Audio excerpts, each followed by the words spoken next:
Last time हम cylindrical capacitor पढ़ रहे थे।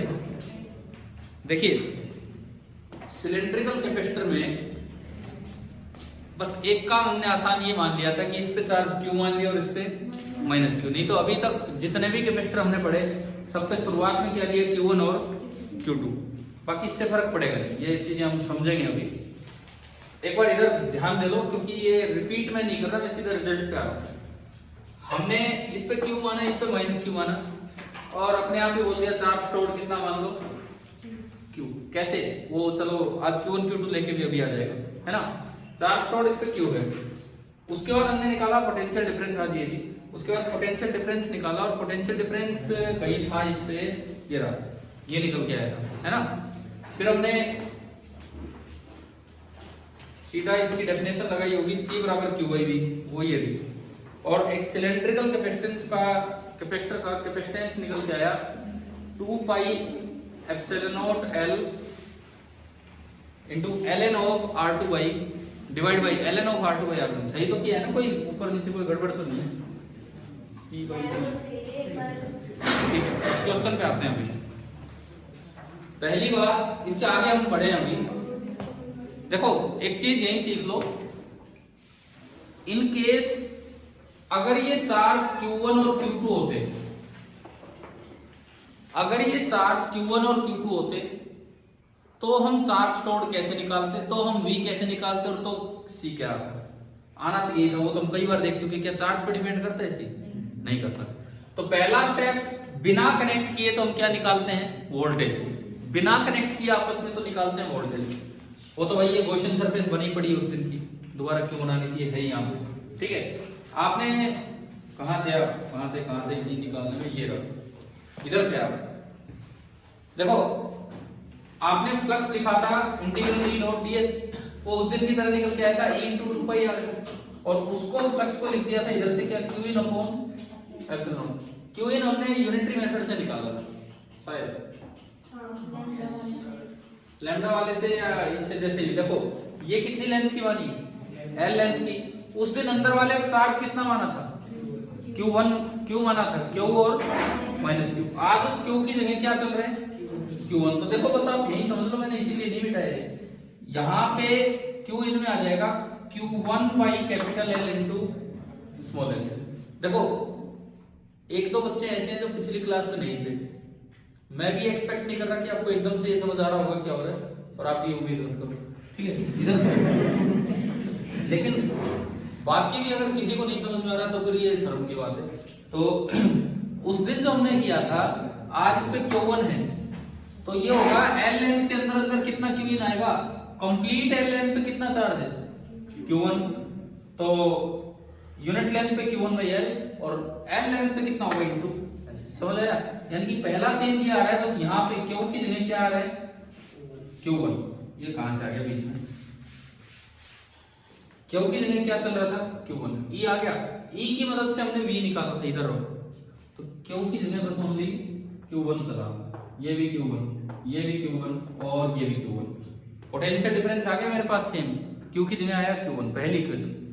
दूसरी इक्वेशन हमने क्या निकाली थी, चार्ज स्टोर्ड। चार्ज स्टोर्ड का मैंने कई बार आपको मतलब बताया, कैपेसिटर पे चार्ज स्टोर्ड का क्या मतलब होता है कि आप एक से दूसरे को ज्वाइन करो through a metallic wire, conducting wire, और कितना चार्ज यहां से वहां ट्रांसफर होगा जब तक कि पोटेंशियल सेम ना हो जाए, यही होता है चार्ज स्टोर्ड। वैसे अगर कोई स्टूडेंट अभी आया है तो मैं बता दूं, अक्सर नहीं पता होता चार्ज स्टोर्ड का मतलब क्या होता है, ठीक है, अक्सर नहीं पता होता। बस एक केस याद करके चलते हैं, Q माइनस Q तो बोल दो चार्ज स्टोर्ड Q, ऐसे नहीं।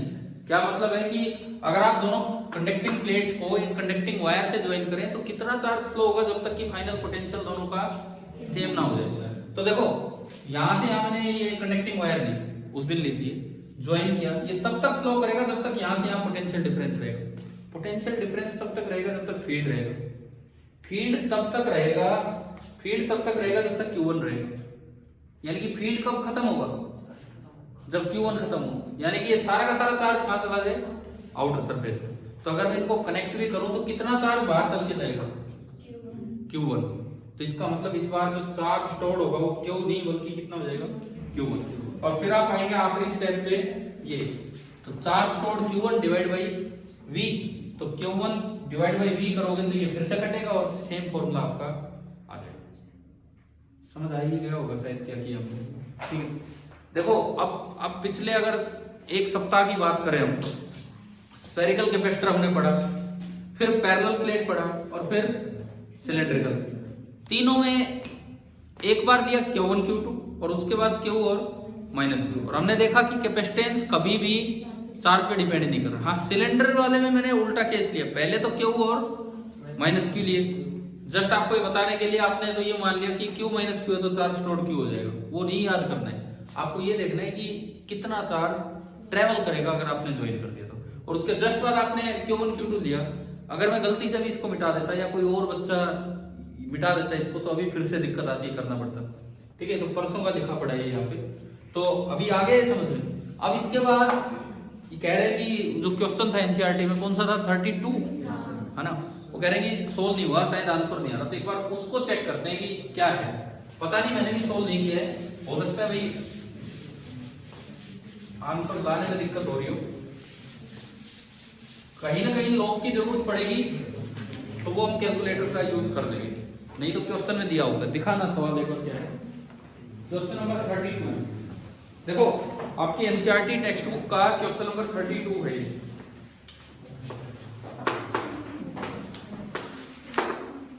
आज का जो हमारा मेन टॉपिक है ना, इस सवाल के बाद आएगा, वो होगा beefing up of capacitance, capacitance बढ़ाने के तरीके, उस पे आएंगे हम। पेज नंबर 91 पे है क्वेश्चन नंबर 32। पहले ये देखते हैं हम। A cylindrical capacitor has two coaxial cylinders of length 15 centimeter and radii 1.5 and 1.4 centimeter।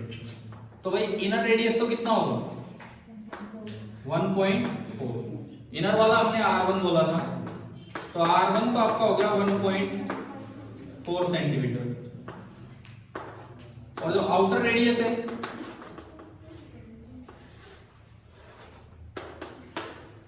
Outer radius R2, ये आपका कितना होगा 1.5 सेंटीमीटर। लेंथ भी दी गई है 15 सेंटीमीटर, लेंथ इसकी है 15 सेंटीमीटर। इसके बाद the outer cylinder is earth, outer की तो कर रखी है अर्थिंग।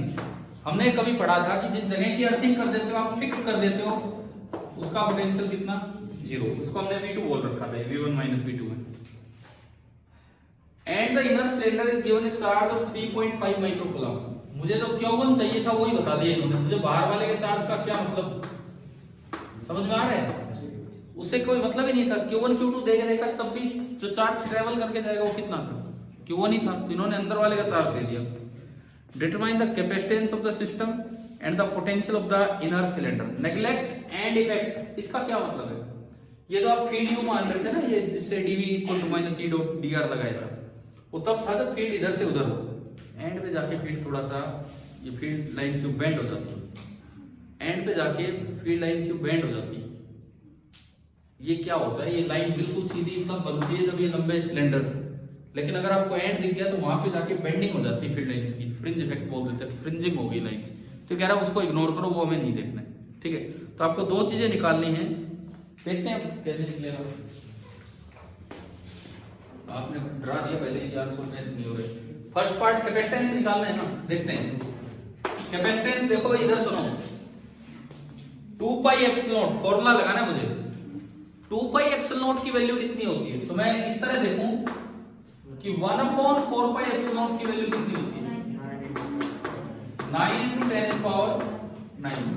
तो अगर आप 2 पाई एप्सिलॉन देखें तो ये 2 ऊपर गया, 1/18 × 10⁹, ठीक है, ये रहा फॉर्मूला। तो 1/18 × 10⁹ इंटू लेंथ, लेंथ कितनी है, ये कैपिटल लेंथ 15 तो सेंटीमीटर है, एसआई में चलो तो पॉइंट, ठीक है। एलएन को आपको log टू द बेस 10 में कन्वर्ट करना आना चाहिए। किससे मल्टीप्लाई करना होता है 2.303 into log to the base 10। बाकी जब आप ऐसा कैलकुलेटर लेके बैठो तो एलएन की वैल्यू भी निकल जाती है, ठीक है। log to the base 10 R2/R1, उसमें सेंटीमीटर को मीटर में बदलना कोई जरूरत ही नहीं है, कट जाएगा तो रेशियो है। R2/R1 R2/R1 कितना 1.5 अपॉन 1.4। अब अगर ये क्वेश्चन बोर्ड एग्जाम में आएगा तो अलग से आपको log की वैल्यू दी जाएगी, क्वेश्चन के साथ दी जाएगी कि log 15/14 इतना होता है। ठीक है, इसको हम कैलकुलेट करते हैं, एक बार देना मुझे, इसको हम कैलकुलेट करते हैं। तब तक आप बुक में आंसर देखो क्या है। पहले मैं log की वैल्यू निकालता हूं। log ऑफ 15 डिवाइडेड बाई 14,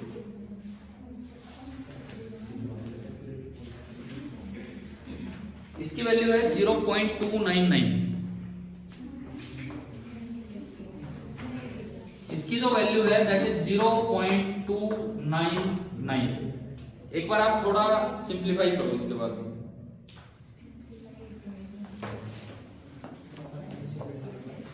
मैं ही करूंगा, मल्टीप्लाई करके दो। ये 0.15 को मैं इससे डिवाइड करके बता रहा हूं। 0.3 ले लो ना तो इसको, जब इतना कैलकुलेटर है तो क्यों 2.3?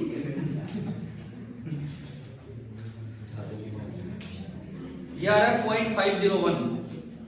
असल में 0.3 लोगे तब भी 0.5 आएगा, वो तो एक ही बात है, समझ रहे हो? ये 0.5 आ रहा है यहाँ पे, क्लियर है? 0.501 आ रहा है, 0.3 लोगे तो 0.5 आ रहा है।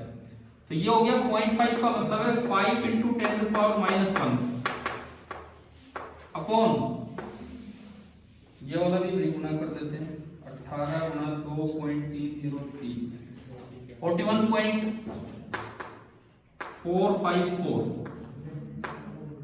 और ये 10 की पावर 9 ऊपर जाएगा तो -9 जुड़ेगा तो -10। मैं अब आखिरी स्टेप पे हूं, 5 को इससे डिवाइड कर। 40 ले लो। अरे मेरे को 0.12 आ रहा है, 0.12।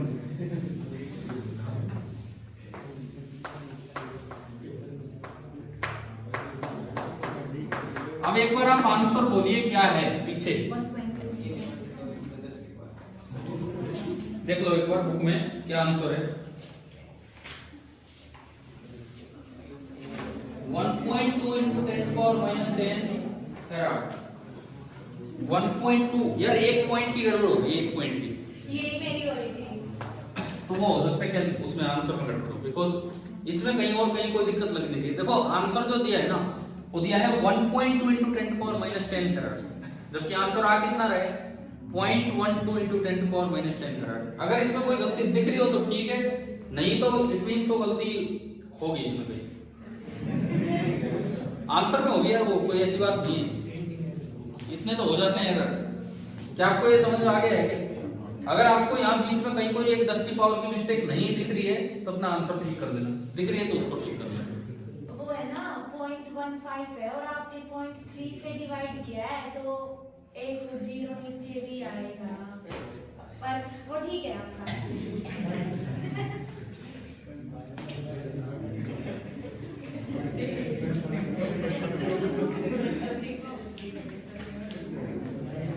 ठीक है ये, ठीक है, अरे उसमें कर लेना भाई करेक्शन, हो सकता है। देखो ऐसे एरर आ जाते हैं कई बार एनसीईआरटी में, ये तो बहुत ही हल्का सा करेक्शन है, 10 की पावर की दिक्कत हो रही है, ठीक कर लेना उसको। ठीक है, अभी बताओ क्या ये हो गया फर्स्ट पार्ट, सेकंड पार्ट हो जाएगा? हो जाएगा। अब तो सी आ गया, अभी निकालना है क्यों, पता है हमें। अंदर वाले चार्ज का क्यू दे रखा है, वही हमारा चार्ज स्टोर होता है, वही हमारा चार्ज स्टोर होता है सिलेंड्रिकल कैपेसिटर में। सी निकाल लिया, क्यू बराबर सी भी लगा लेना, उससे आ जाएगा। चलूं क्या, मैं आगे बढ़ूं? ठीक है, अब देखो आप,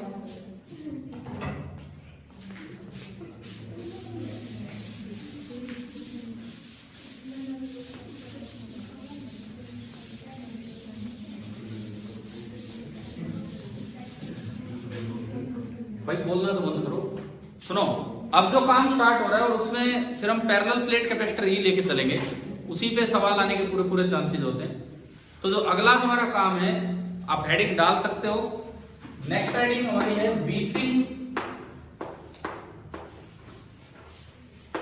बीफिंग अप ऑफ कैपेसिटर।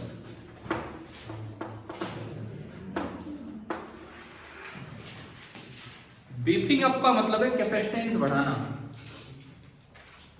हमारे पास थोड़े यहाँ पे इस तरह के इंस्ट्रूमेंट्स नहीं है, इतना आसान है ये दिखाना। आप 2 मेटल की प्लेट ले लो या 2 मेटल की प्लेट लो, वही कैपेसिटर है, ठीक है। अगर कैपेसिटर मीटर होता हमारे पास तो उसके दोनों एंड्स को एक बार मेटल की प्लेट को टच कर देते हैं, कैपेसिटेंस की रीडिंग आ जाती है, कुछ भी 0.5 0.6 जो भी आता है वो माइक्रोफेराड में आता लगभग। फिर हम और कुछ नहीं करते, आपकी कॉपी लेके और उन दोनों प्लेट्स के बीच में भी डाल के दिखाते हैं, डेफिनेटली वो वैल्यू बढ़ जाती है। तो यानी कि बीफिंग अप मतलब बढ़ाना, कैपेसिटेंस बढ़ाने का सबसे बेस्ट तरीका है कि आप उसमें एक डाइलेक्ट्रिक मीडियम इंसर्ट कर दीजिए, ठीक है। हम जो पढ़ेंगे that is by inserting A dielectric medium. हम जो पढ़ेंगे that is only by inserting A dielectric medium, ये हम पढ़ रहे हैं। अब डाइलेक्ट्रिक होता क्या है वो आपने पढ़ लिया, ये आपने पढ़ लिया कब उसे इंसुलेटर बोलना चाहिए, कब उसे डाइलेक्ट्रिक, है ना। लेकिन अब आगे हम Q1 और Q2 नहीं लेंगे, अब यूजुअल केस लेके चलेंगे। यूजुअल केस कौन सा? एक पे चार्ज, एक प्लेट पे चार्ज Q मानेंगे और एक पे -Q, ठीक है। स्टार्ट करें काम। तो देखो सबसे पहले शुरुआत करते हैं, देखिए पहला केस आपने क्या किया, एक पैरेलल प्लेट कैपेसिटर लिया, खाली पैरेलल प्लेट को ही चलाएंगे।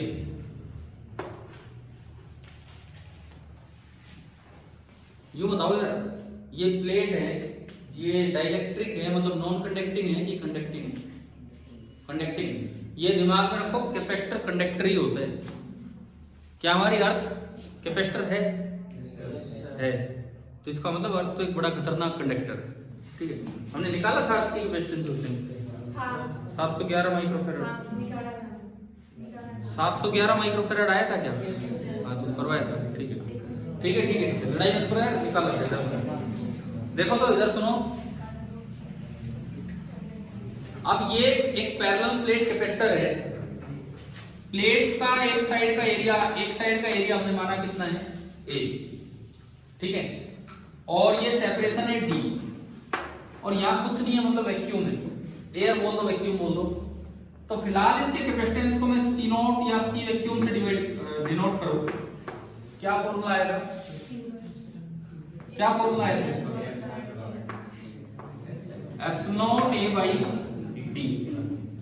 अगर दोनों प्लेट्स पे कोई चार्ज नहीं है तब कितना कैपेसिटेंस होगा? इतना ही होगा, क्योंकि कैपेसिटेंस का उसकी एक प्रॉपर्टी है, चार्ज हो या ना हो, ठीक है। ये इसका कैपेसिटेंस हो गया। अब हम बीफिंग अप बढ़ाना चाह रहे हैं इसमें, तो हम क्या कर रहे हैं, सबसे पहले मैं इसके अंदर कुछ पार्ट में डाइलेक्ट्रिक स्लैब डालता हूं।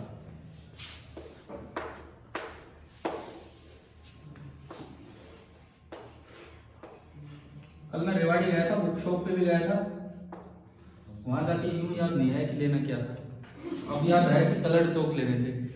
वहां जाके दिमाग में नहीं, अभी क्या लेने आए थे, कलर्ड चौक ही लेने थे। यहाँ नहीं मिल रहे नहीं ये,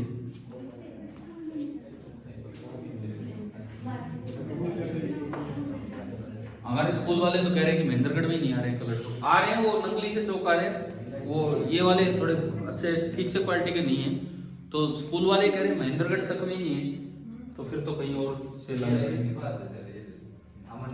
ठीक है अभी। अरे गहरा चला दो कोई देखो यार, देखो सुनो, वैसे कोई सवाल पूछे उनका जवाब नहीं देते। ये हमने एक डाइलेक्ट्रिक स्लैब डाली है इसमें, और इस डाइलेक्ट्रिक स्लैब में, इस डाइलेक्ट्रिक स्लैब की कुछ थिकनेस है T, और ये पूरा है D। अब हम ये देखेंगे कि कैसे बढ़ा होगा कैपेसिटेंस, क्या कारण है कैपेसिटेंस बढ़ने का, उस चीज पे आएंगे। तो कैपेसिटेंस निकालने का तरीका तो ये है कि पहले आपको चार्जेस देने होंगे, और जो यूजुअल केस है वो क्या है? यूजुअल केस एक पे Q दे दीजिए और एक पे -Q, यही है हमारा यूजुअल वाला केस, ठीक है। आपको पता है Q और -Q देने पे आपने रीडिस्ट्रीब्यूशन सीखा था, ये सारा Q तो इधर अंदर आ जाता है, और ये सारा -Q इधर अंदर आ जाता है। और अगर आपको ध्यान हो बाहर कितना था? 0 0, नहीं तो मैं आपको बताऊं, अंदर आया था Q1 माइनस Q2 अपॉन 2, बाहर आया था Q1 प्लस Q2 अपॉन 2, निकाला था ना हमने उस दिन। तो बाहर जब Q1 प्लस Q2 करोगे, Q माइनस Q कितना हो गया? 0 हो गया। तो इसलिए बाहर बाहर 0 0 हो गए और अंदर ये, ठीक है। इन अंदर वाली डेंसिटीज को हम बोल देते हैं सिग्मा फ्री। फ्री चार्ज की बात की है ना हमने पहले, डाइलेक्ट्रिक और ये होगा माइनस सिग्मा फ्री। एक सिग्मा फ्री, एक माइनस सिग्मा फ्री, ठीक है। सिग्मा फ्री की वैल्यू है क्यू बाई ए, एक साइड का एरिया है, और सिमिलरली ये हो जाएगा माइनस क्यू बाई ए। सबसे पहली बात, बिल्कुल सामने पॉजिटिव की तरफ कैसा चार्ज इंड्यूस होगा इस डाइलेक्ट्रिक पे? डाइलेक्ट्रिक है ये, नेगेटिव, और नेगेटिव की तरफ पॉजिटिव। उतना नहीं हो पाएगा, पूरा नहीं हो पाएगा, डाइलेक्ट्रिक है, कंडक्टर नहीं। तो फैराडेज आइसपेल एक्सपेरिमेंट का जो फॉर्मूला था, पीछे भी शायद एक बार आया होगा, कि अगर इसका डाइलेक्ट्रिक कांस्टेंट K है, अगर इसका डाइलेक्ट्रिक कांस्टेंट K है, यहां जो चार्ज इंड्यूस हुआ है that is sigma bound, minus sigma bound, और इधर जो इंड्यूस होगा वो प्लस सिग्मा बाउंड। अगर इसका डाइलेक्ट्रिक कांस्टेंट K है तो अकॉर्डिंग टू फैराडेज फॉर्मूला तो सिग्मा बाउंड होगा that is sigma free into 1 minus 1 upon K। भाई ये बताओ, पढ़ चुके ना हम ये फॉर्मूला? अभी यहां आ रहा है ना ये फॉर्मूला, ठीक है। तो ये सिग्मा बाउंड की वैल्यूज आ गई, लेकिन हमें इसका क्या करना है तो बता दिया, एक्स्ट्रा बात बता दी आपको। अब जो मेन बात है वो क्या है वो सुनो आप। मुझे तो वोल्टेज निकालनी है, उसके बाद चार्ज स्टोर्ड तो वही है, दोनों प्लेट को ज्वाइन कर दो कंडक्टिंग वायर से, वो पता लग चुका है हमें, एक पे Q एक पे माइनस Q, तो चार्ज स्टोर्ड Q होगा। और अगर Q1 Q2 होते तो चार्ज स्टोर्ड होता अंदर वाला, और अंदर वाला था Q1 माइनस Q2 अपॉन 2, ठीक है, ठीक है ना। अब देखते हैं पहली बात, अब वोल्टेज कितनी, चार्ज स्टोर्ड तो Q दिख ही रहा है अंदर, वोल्टेज कितनी होगी वो निकल जाए तो फिर उसके बाद कैपेसिटेंस आ जाएगा। वोल्टेज कैसे लिखें अब यहां से, उसके लिए ना फील्ड लिखना पड़ेगा, उसके लिए फील्ड लिखना पड़ेगा। आप थोड़ा ध्यान से समझना है इसको। मैं ये पार्ट मिटा दूं इधर वाला, ये तो एयर कैपेसिटेंस है, वो तो दिख ही रहा है हमें, वैक्यूम कैपेसिटेंस। इसके बाद देखिए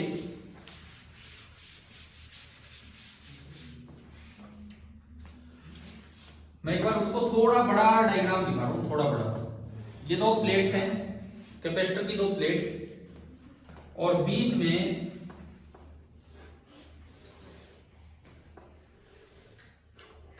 ये अरेंजमेंट, ठीक है। यहां फील्ड फैला होगा 4 लेयर्स की वजह से। अब कौन सी 4 लेयर आ गई? एक सिग्मा फ्री, एक माइनस सिग्मा बाउंड, एक सिग्मा बाउंड, और एक और माइनस सिग्मा फ्री।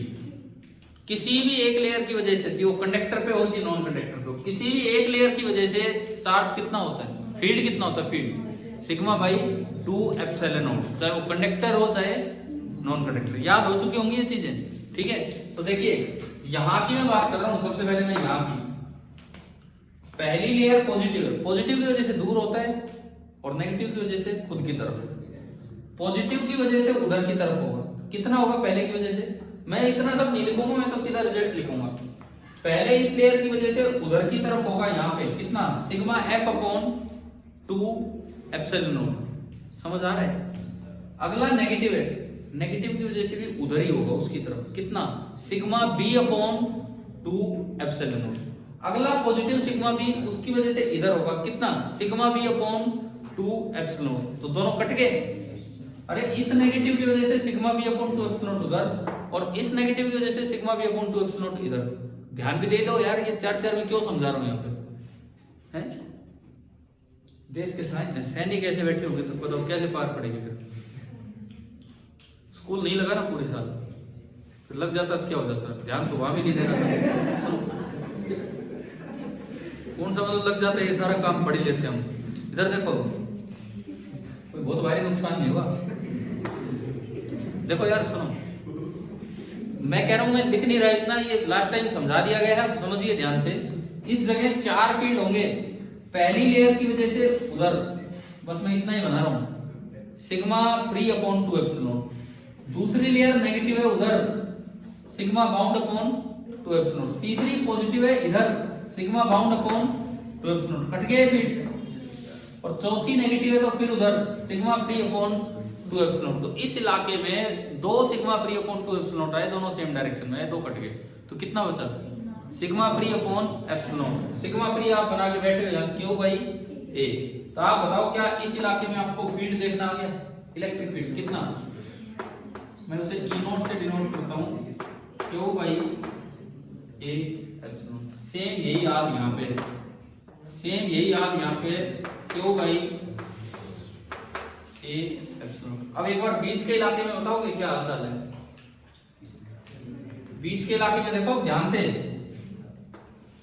यहां देखना है, यहाँ 4 लेयर्स का फील्ड, कौन सी 4 लेयर का फील्ड, फिर वही पहली लेयर पॉजिटिव, पॉजिटिव लेयर का फील्ड उधर, एक इसका भी देख लो, इसका भी उधर, दोनों जुड़ के डबल हो गए, इन दोनों का फील्ड था सिग्मा एफ अपॉन 2 एप्सिलॉन और sigma F upon 2 epsilon, double होगा तो sigma F upon epsilon note. Sigma F कितना फ्री क्यू बाई ए, यानी कि यहाँ पे जो फील्ड हुआ वो उधर की तरफ हुआ, कितना हुआ क्यू बाई ए एप्सिलॉन। ठीक है, और भी दो फील्ड है, इस माइनस सिग्मा बी की वजह से इधर और इस प्लस सिग्मा बी की वजह से भी, पॉजिटिव की वजह से दूर होगा इस इलाके में और नेगेटिव की वजह से खुद की तरफ, तो दो इधर हो गए, इनका कितना sigma B upon 2 epsilon plus sigma B upon 2 epsilon, sigma B upon epsilon. ये दोनों ज्यादा है क्योंकि सिग्मा फ्री ज्यादा होता है, इंड्यूस्ड चार्ज कम होता है, इंड्यूसिंग चार्ज ज्यादा होता है। ठीक है, डाइलेक्ट्रिक पे चार्ज इतना इंड्यूस नहीं होता है, तो उधर तो फील्ड बना sigma free upon epsilon note, इधर फील्ड कितना बना सिग्मा बाउंड अपॉन एप्सिलॉन।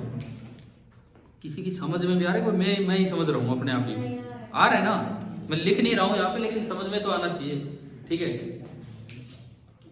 मैं फिर से कह रहा हूँ, एटलीस्ट अगर हम 2 बच्चों को छोड़ दें तो बाकियों को समझ में तो आना चाहिए कि किस तरह से, और उनको भी आ रहा हो तो बहुत अच्छी बात है। देखो sigma free upon epsilon not उधर और sigma bound upon epsilon not उधर, तो नेट फील्ड उधर होगा, कितना बचेगा sigma free minus sigma bound upon epsilon naught. ये दोनों बैठे जी यहाँ, sigma free minus sigma bound एक बार कर ही लो, sigma free minus sigma bound, तो देखो सिग्मा फ्री कॉमन आया, यहाँ तो 1 और यहाँ सिग्मा फ्री कॉमन गया तो -1 + 1 बाई के, सिग्मा फ्री बाई के हो गया, सिग्मा फ्री कितना है क्यू बाई ए, तो क्यू बाई के हो गया, और डिवाइड बाई क्या करना था एप्सिलॉन। तो मैं अगर इतनी सब बातों के बाद यहाँ का फील्ड लिखूं मटेरियल के अंदर, तो ई लिख देते हैं और वो होगा क्यू बाई के ए एप्सिलॉन। और इसे बच्चा बहुत शॉर्ट तरीके से याद कर लेते हैं कि जब भी अगर, बहुत ही सिंपल तरीके से याद कर देते हैं कि जब भी अगर वैक्यूम में फील्ड ई हो और आप बीच में कोई मटेरियल डाल दें तो फील्ड के टाइम्स कम हो जाता है, वेयर के is the dielectric constant of that material. ठीक है, लेकिन थोड़ा समझ आना चाहिए कि क्यों हुआ है वो, उन 4 लेयर्स की वजह से फील्ड आया और तब जाके कम हुआ। समझ आया? तो मतलब आप इतना अवॉइड करो, आप डायरेक्ट लिखो कि भाई यहाँ फील्ड इतना, यहाँ फील्ड इतना और बीच में फील्ड इतना। समझ तो आ गया है किस तरह से? ठीक है, अगर आप कभी भी कहीं पे फील्ड है वैक्यूम में ई नोट और आपने बीच में कोई शीट डाल दी, बाकी चार्जेस चेंज नहीं हुए, शीट के डाइलेक्ट्रिक कांस्टेंट के है, तो वहां पे फील्ड के टाइम्स कम हो जाता है। क्लियर हुआ ना? विद रीजन समझ आ गया होगा। अब देखो, अब मैं लिखूंगा पोटेंशियल डिफरेंस। कैसे लिखेंगे सुनिए, ये दूरी मान लो x है, ये दूरी मान लो y है, और ये तो मुझे पता है थिकनेस है, और ये पूरा भी मुझे पता है d है। तो आपको ये दिख ही रहा है d = x + t +, यानी कि कहीं भी अगर x + y आएगा तो उसकी वैल्यू कांस्टेंट है, और कितनी है d - t। ना तो x कांस्टेंट है ना y कांस्टेंट है, वो डिपेंड करेगा अपने शीट रखी कहां है, स्लैब रखा कहां है। इधर कर दी तो x कम होगा लेकिन y ज्यादा होगा, उधर कर दी तो x ज्यादा होगा y कम होगा, लेकिन x + y का जो सम है वो कांस्टेंट। अब मैं v निकालने की कोशिश करूंगा। देखो, इसका पोटेंशियल हम बोलते हैं v1 और इसका पोटेंशियल बोलते हैं v2, और जो पोटेंशियल डिफरेंस होता है, पोटेंशियल डिफरेंस प्लस माइनस जिसको हम v लिखते हैं वो v होता है v1 - V2। ठीक है, इधर से इधर जाओ, इधर से इधर जाओ, इधर से इधर जाओ, लिख दो, कोई दिक्कत ही नहीं उसमें। देखो बीच का फील्ड, यहाँ का पोटेंशियल मान लो V3 और यहाँ का पोटेंशियल मान लो कितना V4।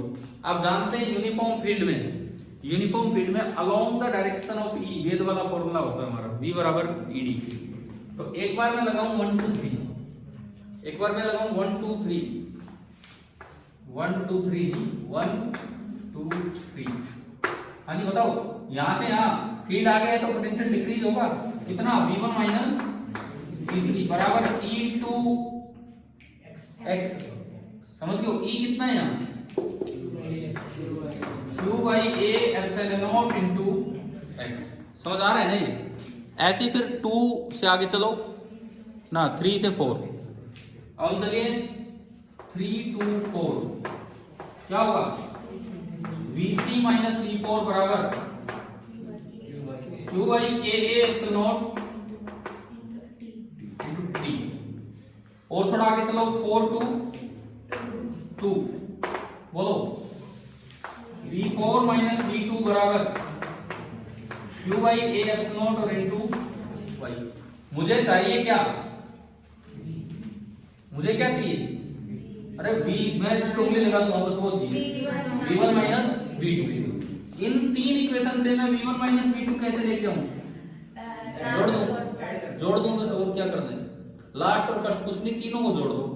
तीनों को जोड़ते ही देखो V3 से ये माइनस है प्लस, V4 से ये 4, तो क्या तीनों को ऐड करते ही मेरे पास बचेगा क्या, V1 माइनस V2। लो जी एक बार देख ही लेते हैं V1 माइनस V2। अच्छा अब क्या क्या कॉमन आ रहा है उसको कॉमन ही निकाल लेते हैं। Q by epsilon not A तो सब में से कॉमन आया, इसके अलावा क्या बचा, x plus Y plus t, t by k। तो ये बचेगा x plus Y plus t by k। लेकिन x प्लस वाई तो एक कांस्टेंट है, कितना t माइनस t। तो ये आया, मतलब जो v मुझे चाहिए था voltage, voltage on this capacitor क्या हुआ, कौन epsilon not a into d minus t plus t by. ये मेरा पहला स्टेप पूरा हुआ है भाई। सब बच्चे एक बार बस ये ध्यान कर लो कि किसी भी कैपेसिटर में दो प्लेट्स होती हैं। वोल्टेज का क्या मतलब होता है, वोल्टेज ऑन कैपेसिटर। अगर आपने कुछ भी चार्ज दे रखा है, हम नहीं कहते Q माइनस Q, कुछ भी चार्ज दे रखा है, बिना उन दोनों प्लेट्स को आपस में कंडक्टिंग वायर से ज्वाइन किए हुए कितना पोटेंशियल डिफरेंस आपने मेंटेन कर रखा है दो प्लेट्स के बीच में, उसे क्या बोलते हैं, वोल्टेज ऑन कैपेसिटर। अगर कहीं एक ही कंडक्टर हो तो दूसरा किसको मान लेते हैं, धरती माँ को। बता था ना हमने, पढ़ा था हमने, हाँ करते रहो, मैं बताता हूँ। हाँ आगे यार देख, आपने बता दिया। सुनो, एक ही कंडक्टर हो तो दूसरा हम अर्थ को मान लेते हैं, ठीक है, और उनके बीच का पोटेंशियल डिफरेंस निकाल लेते हैं। तो ये भाई पहला स्टेप पूरा हुआ है। पहले वो था, उसको थोड़ा सा और इलैबोरेट करके दिखाया और ये हुआ।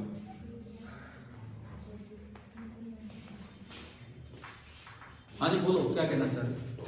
कहाँ से कहाँ तक लिखना है सर? ना लिखना कुछ नहीं, आप क्यों लिखते हो इतना, होगा यार किताबों में। भाई मैंने वो डायग्राम मिटा दिया यार, ये ना लिखो ना, क्यों नहीं लिखोगे ना, ये पूछ ऐसे रहे, मैं कह रहा हूँ। सुनो, एयर कैपेसिटेंस बनाया था हमने, वो मिटा दिया मैंने। एक तो वो दिखाना चाहिए, उस कैपेसिटेंस को C नॉट बोला था, C not is epsilon not A by D, last में कंपेयर करेंगे उससे, ठीक है। फिर उसके बाद ये दिखाना है, ये दो बार दिखाने की जरूरत नहीं है, एक बार ही ढंग से दिखा लो थोड़ा बड़ा करके। मैं तो उसमें ज्यादा छोटा हो गया था इसलिए। फील्ड की चार मत बनाओ, एक बार ही नेट फील्ड लिख दो।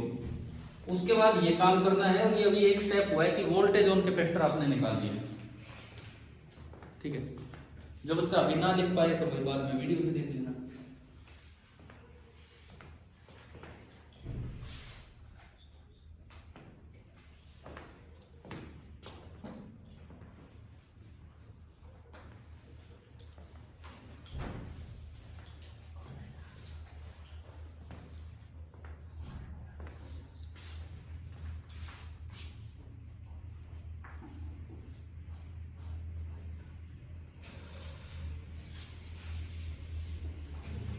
संडे कितनी दूर है आज कौन सा दिन है?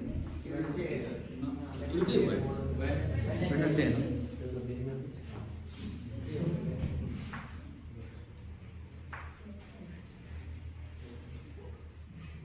इस संडे फिर वही क्या ना, इतना नहीं, मतलब देखेंगे लेकिन कुछ तो कवर अप करेंगे ना। संडे को टेस्ट है? स्कूल का नहीं, आकाश का। ठीक है, तो कोई नहीं, 3 ही तो घंटे का होगा। उसके बाद उससे पहले उसे पहले मिले, अब सुबह निकले हम तो हमें लगा सुबह टेस्ट होगा। नहीं, 11 बजे के बाद स्टार्ट होता स्टार्ट होने में कई देर लगाते हो? है। नहीं 11 बजे के बाद तो स्टार्ट होगा। दे सकते हैं। तुम वो कई देर में स्टार्ट हो?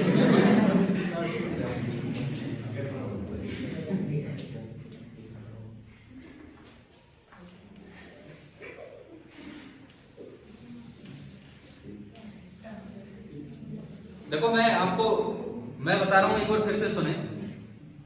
ये चीज बहुत डायरेक्ट भी बताई जा सकती है कि अगर वैक्यूम होता तो फील्ड इतना होता, मीडियम डालते k टाइम्स कम। लेकिन वैक्यूम में भी इतना क्यों होता है, ये एक समस्या रहती है कई बार कि इतना क्यों होता वैक्यूम में। जब आपने स्लैब डाल दी, क्या उसका असर नहीं होगा? तो नहीं हुआ उसका असर। हमने 4 वो फील्ड बना के देखे, उनका असर नहीं हुआ, वो कैंसिल हो रहे थे, बीच में उनका असर हो रहा था, तो ये फील्ड इतना हुआ। ठीक है भाई, हो गया क्या अभी तक नोट? नहीं,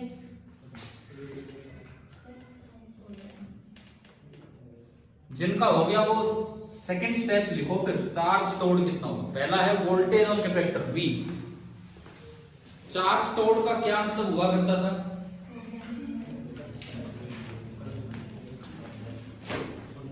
क्या चार्ज स्टोर्ड में इसका कोई लेना देना है? बीच में क्या आ गया क्या नहीं? कोई लेना देना नहीं है। चार्ज स्टोर्ड का मतलब होता है कि अगर मैं इन दोनों को, चार्ज स्टोर्ड का मतलब है कि अगर मैं इन दोनों को एक कंडक्टिंग वायर से ज्वाइन कर दूं, जो कि करना नहीं है, नहीं तो कैपेसिटर शॉर्ट हो जाएगा। लेकिन अगर कर देते तो कितना चार्ज है जो इधर से उधर चल पड़ता है, जिसको आप जाने नहीं दे रहे। तो हमें पता ही है ये अंदर वाला सारा चला जाता है, और अभी अंदर कितना बैठा है? Q। तो ये सारा उधर चला जाएगा। तो चार्ज स्टोर्ड दूसरा स्टेप हो गया Q, कैपिटल Q। और अगर Q1 और Q2 होते तो अब तो याद ही हो जाना चाहिए, अंदर कितना होता? Q1 माइनस Q2/2, वो चला जाता, वही होता चार्ज स्टोर्ड। याद हो जानी चाहिए ना बार बार, फिर कौन उनको रीडिस्ट्रीब्यूट करेगा। पहला स्टेप हो गया, दूसरा स्टेप भी आपका हो गया चार्ज स्टोर्ड Q। तीसरा और फाइनल स्टेप कैपेसिटेंस क्या होता है? डेफिनेशन Q/V कर दो जी, Q/V। Q से Q कट जाएगा। जब आप आखिरी स्टेप पे चलेंगे, Q/V करेंगे, तो Q से Q कटेगा और C बराबर Q/V, यानी कि जो C आएगा, Q/V जब आप उठाएंगे यहां से, तो इसमें Q से Q कैंसिल होने के बाद एक तो ये बचेगा, ये ऊपर जाएगा, क्या बचा ये? Epsilon A upon D minus T plus T/K। D minus T plus T/, ये आ गया। अगर मैं इसको वैक्यूम कैपेसिटर से कंपेयर करूं, ये ज्यादा है कि कम है? मतलब डिनोमिनेटर, अगर ये वैक्यूम में कैपेसिटर होता, पूरा एयर कैपेसिटर होता, तो एप्सिलॉन A/D आएगा फॉर्मूला। अभी D की जगह क्या आ गया? D minus T plus T/K। यूं बताओ, ये D से बड़ा है कि D से छोटा है? ये नीचे वाला छोटा क्यों है? नहीं, कुछ कम हो रहा है तो कुछ ऐड भी तो कर रहे हो। जो एक से, हाँ सुनो, K हमेशा 1 से बड़ा होता है, डाइलेक्ट्रिक कांस्टेंट हमेशा 1 से बड़ा होता है, तो T/K T से छोटा होगा। T/K T से छोटा है तो आप घटा ज्यादा रहे हो और ऐड कम कर रहे हो। घटा ज्यादा रहे हो तो डिनोमिनेटर कम होगा, डिनोमिनेटर कम हो गया तो पूरी वैल्यू ज्यादा होगी, यानी कि C is greater than C0। यही होता है बीपिंग ऑफ कैपेसिटर की कैपेसिटेंस आपने बढ़ा दिया डाइलेक्ट्रिक डाल के, जो आप एक्सपेरिमेंट की मेजर भी कर सकते हो।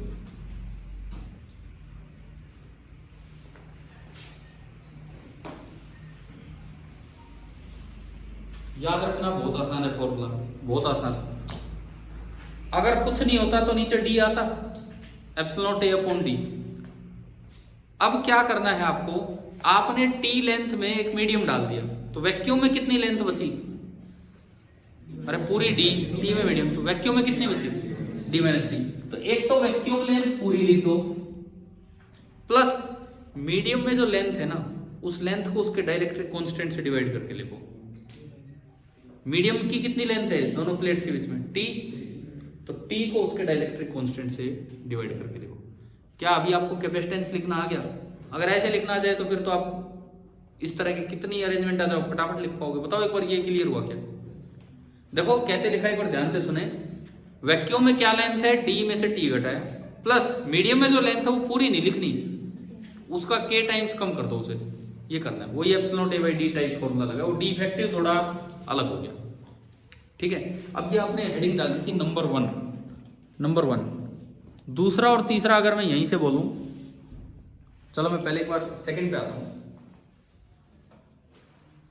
नंबर सेकंड लिखो, ये नंबर 1 होने के बाद लिखा ना, ये नोट कर दिया होगा। Number second,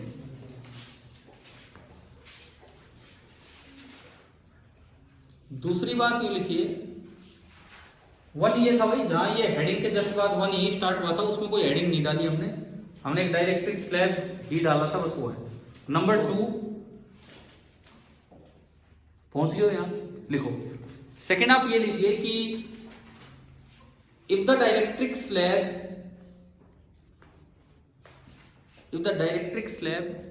fill the whole space between the plates, fill the whole space between the plates, यानी कि आपने t की वैल्यू कितनी कर दी? d। तो पुट t बराबर d, इस फॉर्मूले में t की जगह d पुट कर दो। ये जो अभी आया था ना कैपेसिटेंस का फॉर्मूला, उसमें t की जगह आप d पुट कीजिए।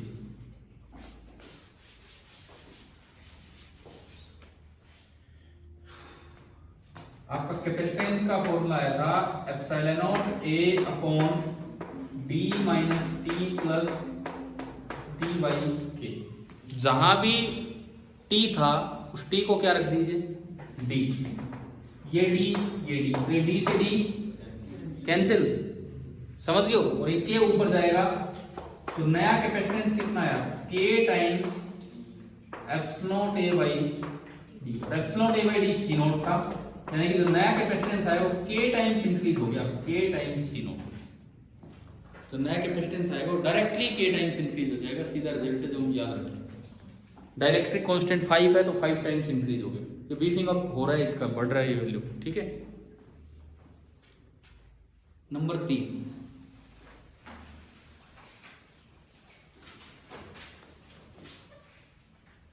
ये हो गया ना। नंबर 3 लिखे, if the slab of thickness t,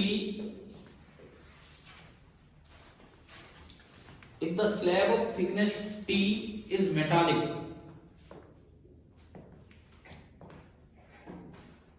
अगर वो मेटालिक स्लैब है तो, इस बार मैं ये नहीं कह रहा पूरा फिल कर दिया उसे, बस हमने डाइलेक्ट्रिक की जगह मटेरियल वो भी कैसा ले लिया?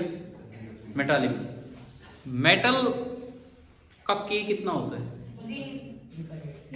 इनफाइनाइट। इलेक्ट्रोस्टैटिक्स में डायरेक्ट्रिक कांस्टेंट ऑफ मेटल कितना होता है? इनफाइनाइट। तो put k tends to infinity, इसी फॉर्मूले में k टेंड्स टू इन्फिनिटी कर दीजिए आप। k टेंड्स टू इन्फिनिटी कितना आया? Epsilon not a upon d minus T.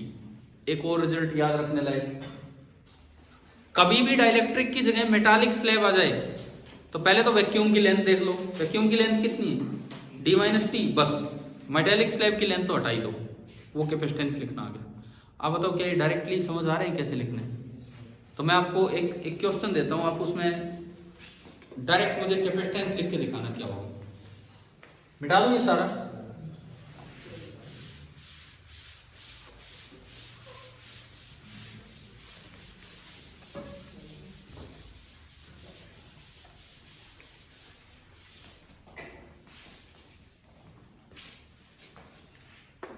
ये एक मेटल की प्लेट है, ये एक और मेटल की प्लेट है, दोनों के बीच का सेपरेशन है 5d।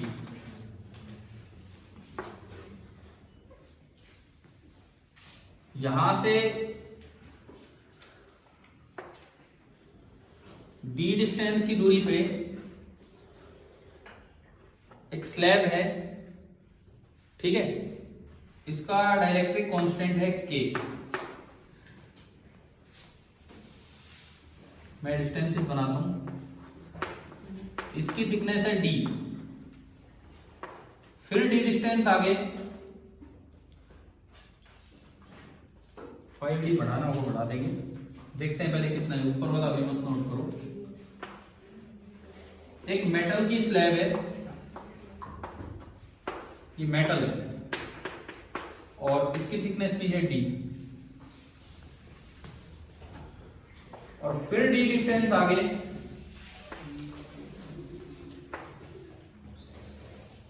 एक और डाइलेक्ट्रिक स्लैब है जिसकी डाइलेक्ट्रिक कांस्टेंट की वैल्यू है 2k, और ये है d। उसको हटाता हूं, ऊपर वाला ज्यादा ही हो गया, या फिर अपना गिन के देख लो भाई कितना बन रहे हैं। 1 2 3 4 5 6 7 हो गया वो, ठीक है। और area of each side of plate is a। इसका कैपेसिटेंस लिख के दिखाओ क्या होगा इसका कैपेसिटेंस।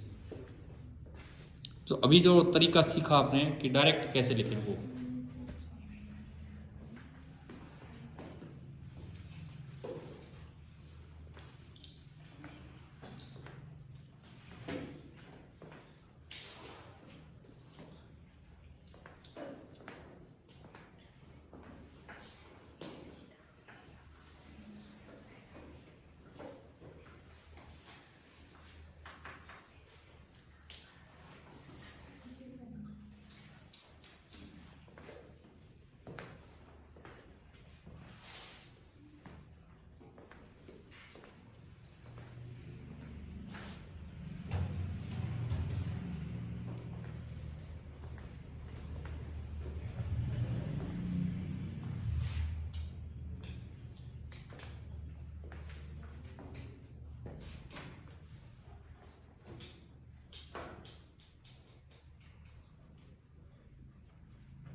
बताओ डायरेक्टली लिखना आ रहा है?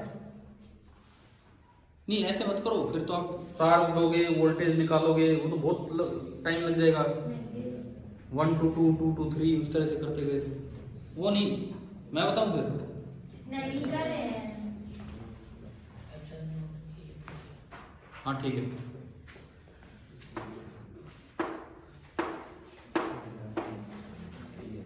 अभी जो मैंने सिखाया था ना डायरेक्ट कैसे लिखना है वो पूछ रहा था मैं, बाकी तरीका तो वही है। एप्सिलॉन नॉट a अपॉन, पहले तो वैक्यूम की लेंथ कलेक्ट करो।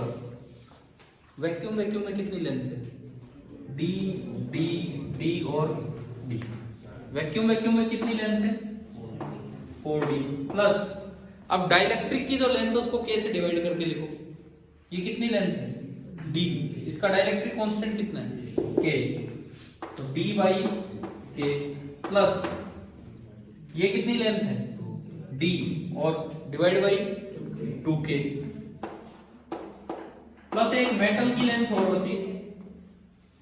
मेटल वाली लेंथ को तो बिल्कुल भी नहीं लेना है क्योंकि मेटल का k कितना होता है? इनफाइनाइट। तो प्लस 0।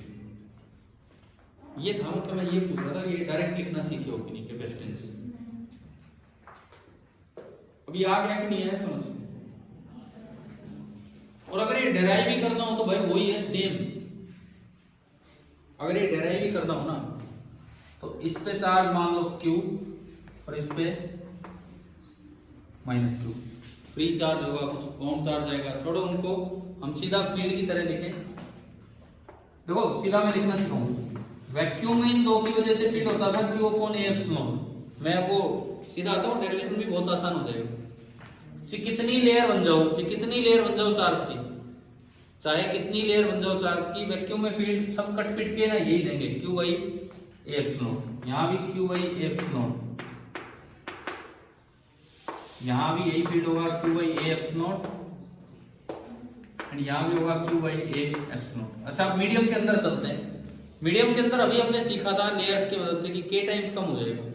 यहाँ का डाइलेक्ट्रिक कांस्टेंट कितना है, तो यहाँ थोड़ा कम हो जाएगा Q by K A epsilon. यहाँ तो 2K टाइम्स कम होगा, और भी छोटा होगा, और भी छोटा होगा, Q upon 2K A epsilon. और यहाँ बताओ, यहाँ जीरो। मेटल में तो इलेक्ट्रोस्टैटिक में फील्ड होगा ही नहीं। यहाँ E कितना होगा, जीरो। अगला स्टेप सुनो, अगला स्टेप। इसको मानते थे V1, इसको मानते थे V2, ये कितना V3, ये V4, ये V5, ये मैं गिनती थोड़ी सुन रहा हूँ V5। अरे एक मेटल V5 होगा। मेटल की बॉडी इक्विपोटेंशियल बॉडी होती है अंडर इलेक्ट्रोस्टैटिक कंडीशन, ठीक है ना। ये V5 तो ये भी V5, क्योंकि अंदर फील्ड ही नहीं है। फिर ये V6, ये V7 और ये V, उस तरह ही स्टार्ट हो जाओ from 1 to 3। V1 minus V3 बराबर क्या होगा upon A epsilon into X। D given है तो बस, तो फिर तो ठीक है, D दे रखा है। V1 माइनस V3 बराबर Q upon A epsilon into D।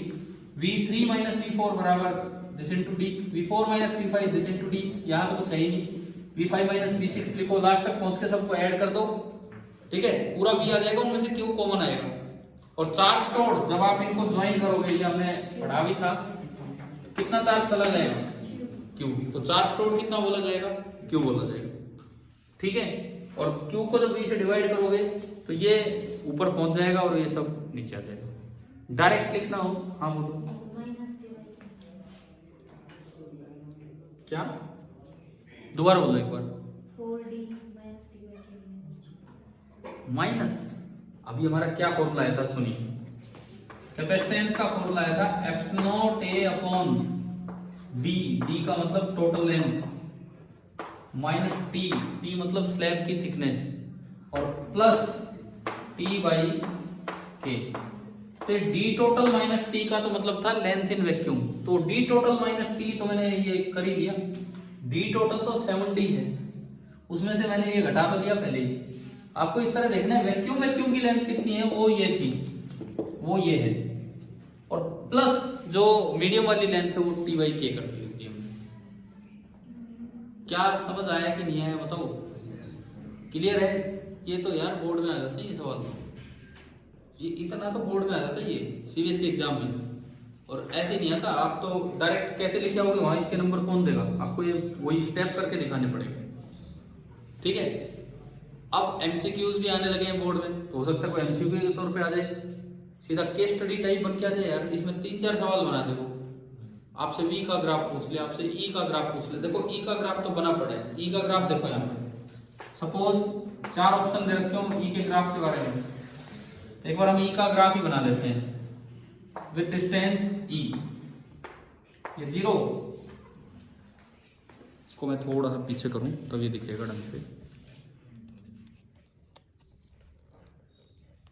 देखिए ये 0, D, 2D,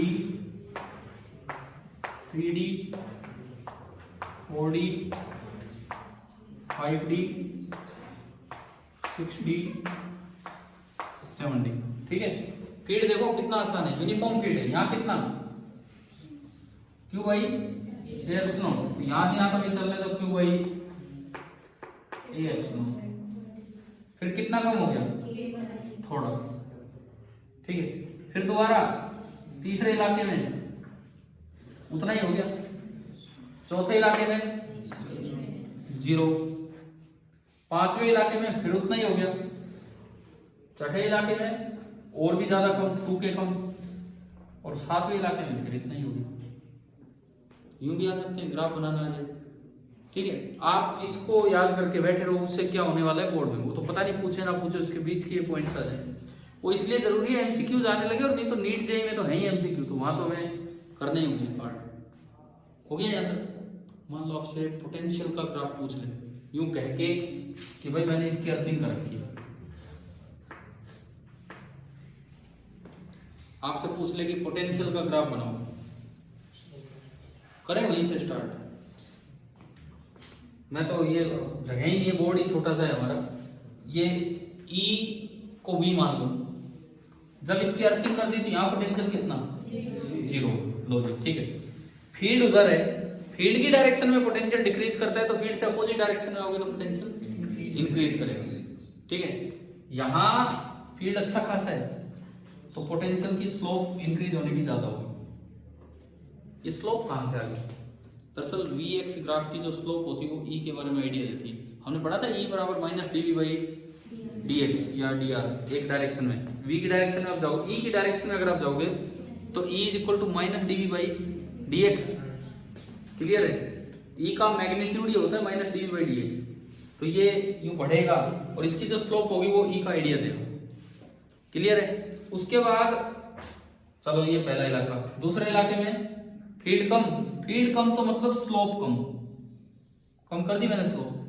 तीसरे इलाके में फिर फील्ड उतना ही आ गया, फिर फील्ड उतना ही आया तो भाई स्लोप उसी के पैरेलल ले आओ। चौथा इलाका कहां गया? अच्छा, 0 का मतलब ये इक्विपोटेंशियल, स्लोप 0, समझ गए? पांचवें इलाके में फिर उतना ही आ गया, ये चलो भाई, ठीक है। छठे इलाके में स्लोप देखो इससे तो ज्यादा होगी, कुछ आ रहा है, समझ गया? सब मिक्स हो गया। यहाँ E तो बहुत कम हो गया था, लेकिन इससे कम हो जाएगी इस इलाके में। तो आप यार कौन सा कलर लें? ठीक है, थोड़ी कम होगी, इससे कम होगी, लेकिन इससे ज्यादा रहेगी। और लास्ट वाले में फिर यही, और ये आपका V का आप अलग अलग बनाना, मैंने तो कुछ हद तक समझाने की कोशिश की। और ये मैं किसी जेईई और पीएमटी की बात नहीं कर रहा, ये बोर्ड में आएंगी ये चीजें इस तरह से, ये आ जाते हैं बोर्ड एग्जाम में। ये जो मतलब 5 का मैंने देखा है तो बोर्ड पेपर से देखा है कभी, एग्जैक्टली ये तो नहीं ध्यान मुझे क्या सवाल था क्या नहीं, लेकिन ऐसा डायग्राम तो देखा ही, वही ये था। तो अभी बताओ, बीफिंग अप ऑफ कैपेसिटर समझ में आया? तो आज की क्लास में हमने 2 पार्ट लिए, तो सिलिंड्रिकल कैपेसिटर को ही थोड़ा आगे बढ़ाया और एक कैपेसिटेंस बढ़ाने का तरीका क्या है। फिनिशिंग में मैं फिर से वही बात रिपीट करूंगा जो बहुत भारी कंफ्यूजन रहता है। वोल्टेज ऑन कैपेसिटर का मतलब होता है कि अगर आपने कैपेसिटर की 2 प्लेट्स ली, बीच में से कुछ लगा, उससे मुझे कोई मतलब नहीं, अगर उन दोनों प्लेट्स को कंडक्टिंग वायर से ज्वाइन नहीं किया है तो उन दोनों पॉइंट्स के बीच में कितना पोटेंशियल डिफरेंस है, that is the voltage on capacitor.